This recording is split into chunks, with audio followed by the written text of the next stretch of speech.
नमस्कार दोस्तों, स्वागत है आपका ऑप्शनी क्लासेज में। कल हम राजस्थान की जो चित्रकला है उसका सामान्य परिचय हम देख चुके थे। आज हम देखेंगे मेवाड़ शैली।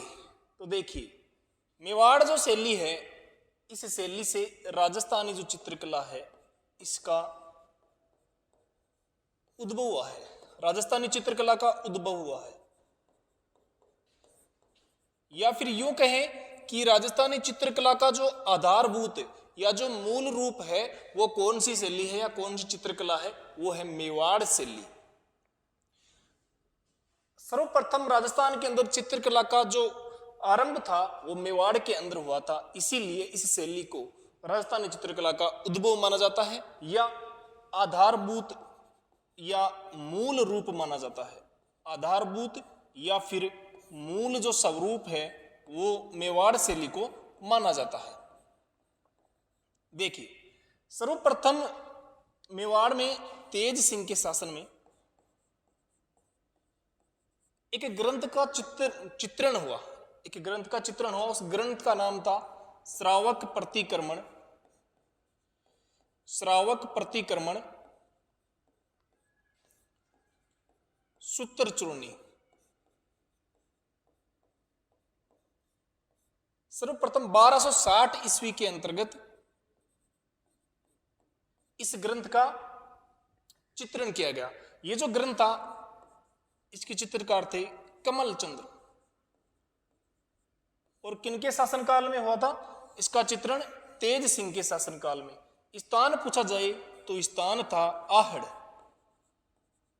आहड़ में इस ग्रंथ का चित्रण किया गया था। इसके बाद में सुपासना है चरियम एक अन्य ग्रंथ है जिसमें जो मेवाड़ शैली है इसका उल्लेख किया गया है, और यह लिखा गया था महाराणा मोक्कल के समय। महाराणा मोक्कल के समय। कब लिखा गया था? 1423 ईस्वी के अंदर देलवाड़ा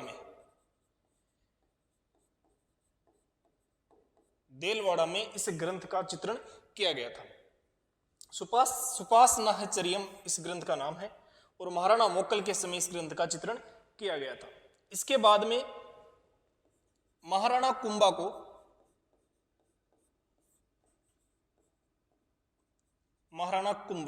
कलाओं की दृष्टि से महाराणा कुंभा का जो शासनकाल है उस शासनकाल को मेवाड़ का स्वर्ण काल कहा जाता है।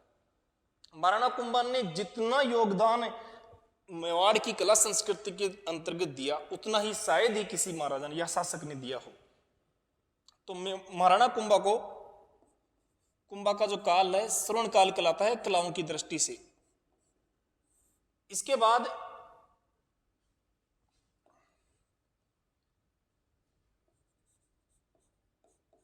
भगवत पुराण के अंतर्गत, भगवत पुराण का एक ग्रंथ है प्रीजात अवतरण।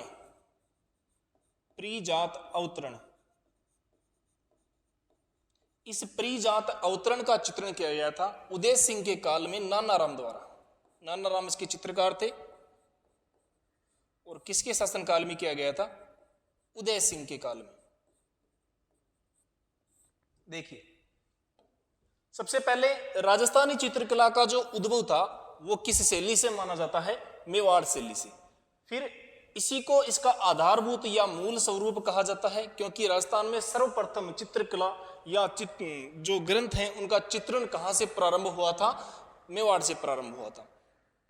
इसके बाद में इस शैली का जो प्रथम चित्रित ग्रंथ है वो है श्रावक प्रतिक्रमण सूत्र चूर्णी।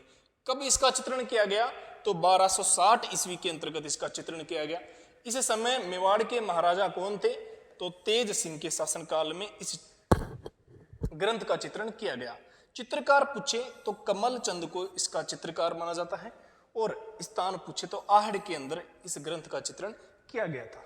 इसके बाद 1423 ईस्वी में महाराणा मोक्कल के समय सुपासनीयचर्यम जो है उसका चित्रण किया गया। स्थान पूछे तो देलवाड़ा के अंतर्गत।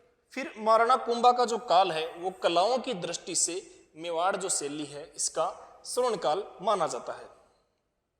फिर है भगवत पुराण का एक ग्रंथ है परिजात अवतरण, जो नानाराम की कृति है। इसका चित्रण किया गया किसके काल में? उदय सिंह के काल में। आगे देखते हैं, ये वही है जो हमने देखा। देखिए, फिर आती है चावंड शैली। देखिए, चावंड जो शैली है, इसका आरंभ किसके शासनकाल में हुआ? तो सीधी सी बात है, चावंड को राजधानी किसने बनाया था? महाराणा प्रताप के समय इसका आरंभ होता है। महाराणा प्रताप के समय इस शैली का आरंभ होता है। फिर महाराणा प्रताप के समय एक चित्रकार हुए थे नसीरुद्दीन।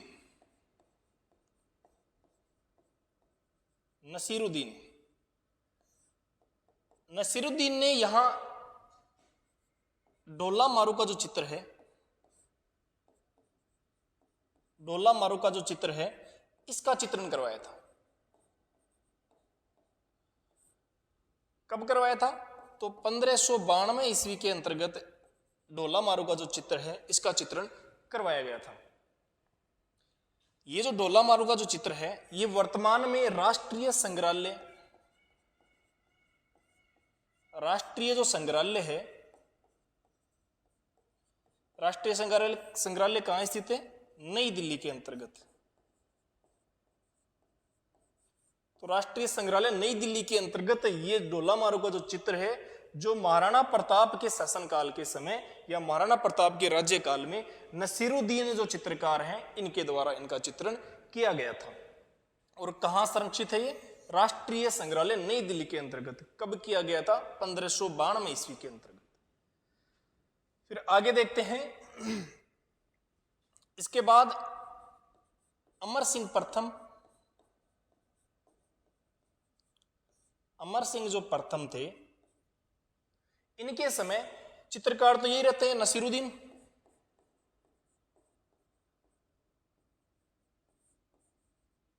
और जिस ग्रंथ का चित्रण किया गया नसीरुद्दीन द्वारा, रागमाला का चित्रण किया गया। रागमाला है ये राजस्थान की लगभग सभी जो स्कूल्स हैं, सभी जो चित्रकला की स्कूलें हैं या शैलियां हैं, उनमें देखने को मिलता है। लेकिन इसके जो चित्रकार हैं वो अलग अलग है। यहां तक कि मेवाड़ जो शैली है, उसमें भी 2 जगह रागमाला का चित्रण किया गया है। तो अमर सिंह के शासनकाल में किनके द्वारा किया गया है? नसीरुद्दीन द्वारा रागमाला का चित्रण। रागमाला के अलावा एक 12 जो महीने होते हैं, 12 महीनों के अनुसार प्रकृति का चित्रण किया गया है, या फिर प्रत्येक महीने में किस प्रकार से जो प्रकृति है उसमें परिवर्तन होते हैं। जैसे वर्षा का चित्रण किया जाता है, तो वर्षा ऋतु के समय या वर्षा का जो माह है वो श्रावण या भाद्रपद माह का चित्रण। इस प्रकार से जो एक है 12 मासा, इस 12 मासा के अंतर्गत उन 12 महीनों के अनुसार प्रकृति में जो जो भी परिवर्तन होते हैं उनका चित्रण किया गया है अमर सिंह के शासनकाल में। फिर आते हैं जगत सिंह प्रथम। जगत सिंह प्रथम का जो राज्यकाल है उसको इस शैली का श्रवण काल माना जाता है। श्रवण काल क्यों माना जाता है? क्योंकि इन्होंने यहां चितेरोरी ओबरी,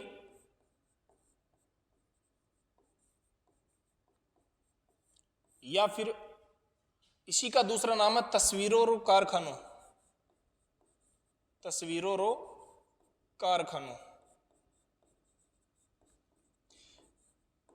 इसका निर्माण करवाया था। किन्होंने? जगत सिंह प्रथम ने।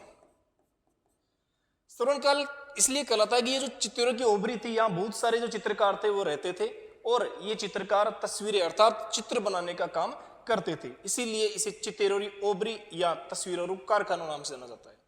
जगत सिंह के काल में 2 चित्रकार थे, एक थे साहिबदीन,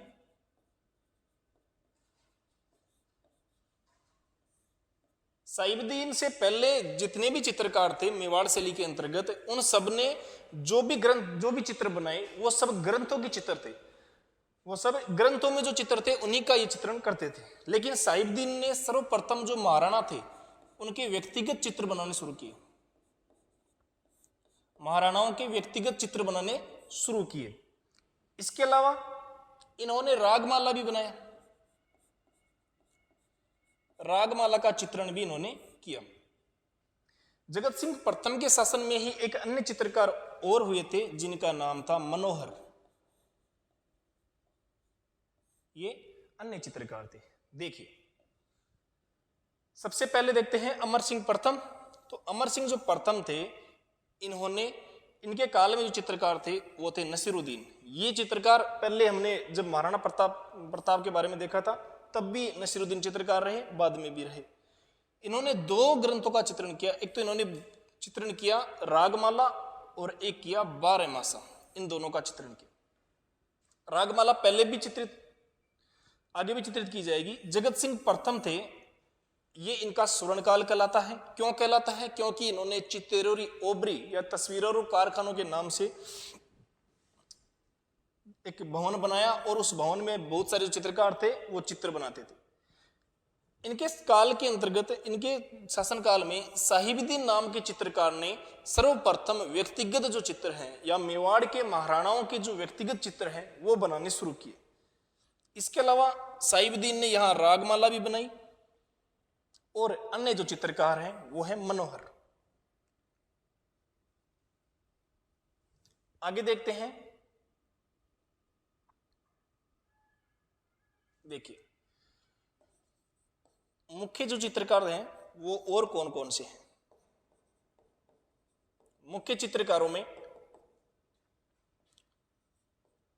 कृपाराम, जगन्नाथ,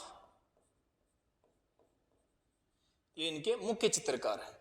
इसके बाद देखते हैं इसकी विशेषताएं क्या क्या थी, इस शैली की विशेषताएं क्या क्या थी।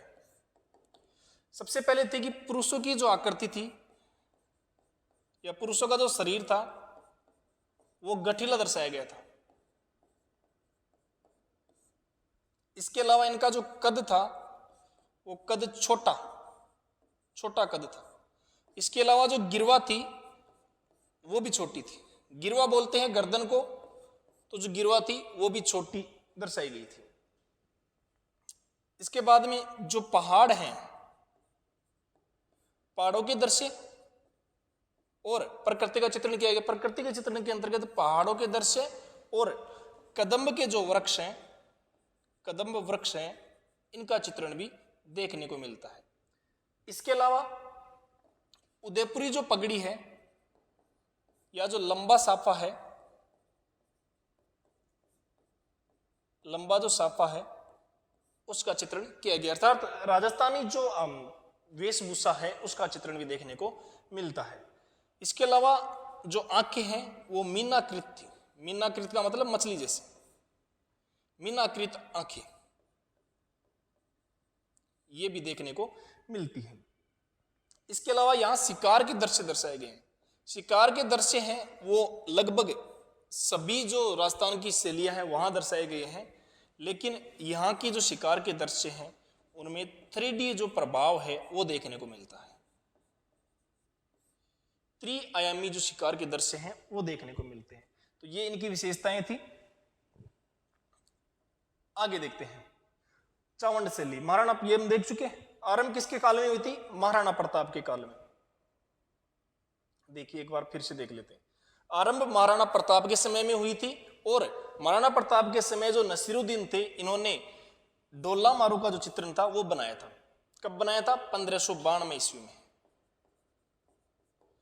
इसके अलावा अमर सिंह प्रथम का जो प्रथम थे उनके काल में नसीरुद्दीन ने ही यहाँ रागमाला और एक तो रागमाला और एक 12 मासा इनका चित्रण भी करवाया था।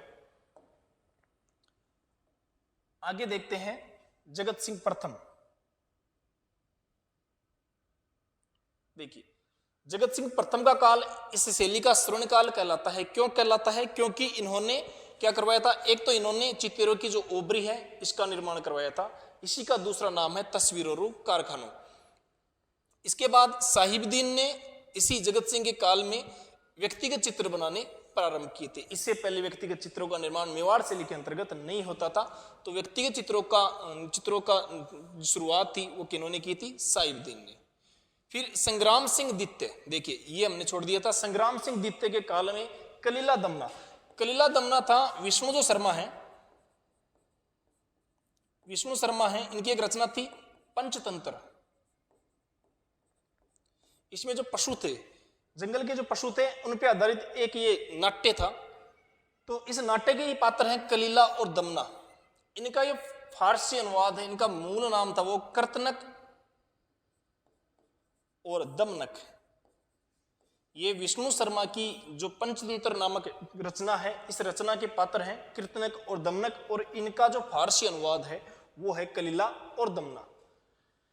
आगे है मुल्ला दो प्याज के लतीफे। मुल्ला दो प्याज के लतीफे, ये अकबर के दरबारी थे, इनका भी चित्रण यहां किया गया है। इसके अलावा सुंदर सिंगार, बिहारी सतसई, इनका चित्रण भी यहां पर किया गया है। तो ध्यान रखना कि इनके शासनकाल में किया गया था, संग्राम सिंह द्वितीय के शासनकाल में। आगे देखते हैं, मुख्य चित्रकार कृपाराम गंगाराम जगन्नाथ। विशेषताएं भी हम देख चुके थे। देखिए मुख्य जो विशेषताएं हैं वो देख, गठिली पुरुषाकृति, और पुरुषों की जो कद है और गिरवा है वो छोटी थी, और इसके साथ पगड़ी थी, और जो साफा था वो लंबा था या फिर लंबा साफा था। इसके अलावा जो आंखें कैसी थी, मीनाकृत आंखें थी, अर्थात मछली की आकृति के समान आंखें थी। लाल पीला रंग यहाँ, लाल पीला हरा ये रंग यहाँ के प्रमुख रंग है। इसके अलावा कदम के वृक्ष और जो शिकार के दृश्य हैं उनमें 3D इफेक्ट, 3D दृश्य देखने को मिलते हैं। आगे देखते हैं देवगढ़ शैली। देखिए देवगढ़ शैली, देवगढ़ शैली का आरंभ था वो कब होता है? आरंभ होता है 1680 ईस्वी के अंतर्गत। यहां के जो सामंत थे वो कौन थे? सामंत थे द्वारिकादास चुंडावत। द्वारिकादास चुंडावत, इन्हीं के काल में, या इसको आरंभ करने का जो श्रेय है वो द्वारिकादास चुंडावत को दिया जाता है। इसके अलावा एक व्यक्ति और हुए हैं, श्रीधर अंधारे। श्रीधर अंधारे, इस शैली को प्रकाश में लाने का जो श्रेय है वो इनको दिया जाता है। इन्होंने प्रकाश में लाई, प्रकाश में लाने का जो श्रेय है, जो क्रेडिट है, वो श्रीधर अंधारे को दिया जाता है।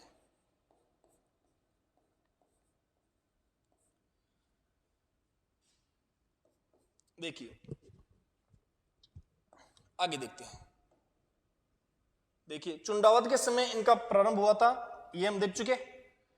आरंभ द्वारिकादास चुंडावत के समय हुआ था। प्रकाश में लाने का जो श्रेय था वो किनको जाता है? श्रीधर अंधारे को जाता है। आरंभ कब हुआ था? तो 1680 ईस्वी के अंतर्गत इनका आरंभ हुआ था। देखिए जो देवगढ़ जो शैली है, ये 3 शैलियों का समन्वित रूप है। एक है मारवाड़, एक है मेवाड़, और एक थी ढूंढाड़। इन तीनों शैलियों का समन्वित जो रूप है वो कौन सी शैली कहलाती है?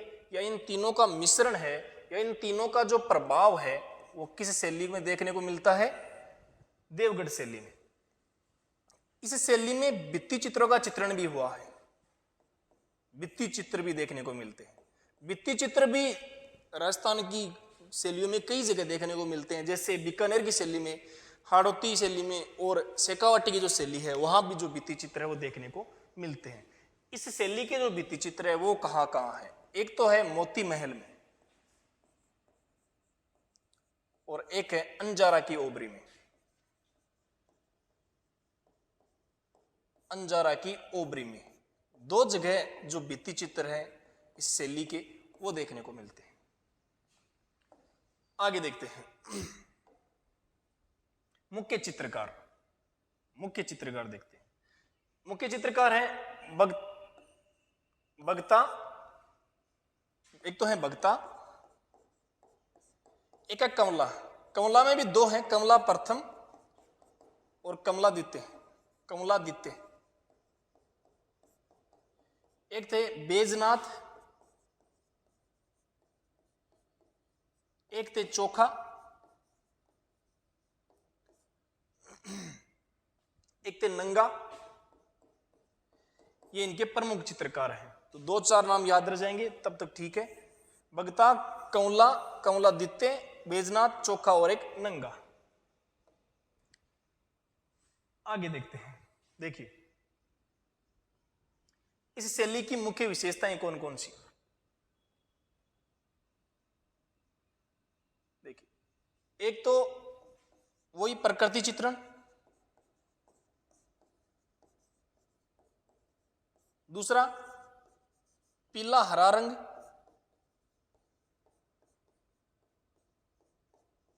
इसके अलावा जो अंतःपुर हैं इनका चित्रण, और राजसी जो ठाट बाट है इनका चित्रण इस शैली की मुख्य विशेषताएं हैं। एक तो हो गई आपकी प्रकृति चित्रण, और दूसरा है अंतःपुर, और अगला है पीला और जो हरा रंग है वो इस शैली का प्रधान रंग है, और राजसी ठाट बाट इस शैली की मुख्य विशेषताएं हैं। आगे जो नाथद्वारा शैली और अन्य जो बची हुई शैलियां हैं वो अगली कक्षा में हम देखेंगे।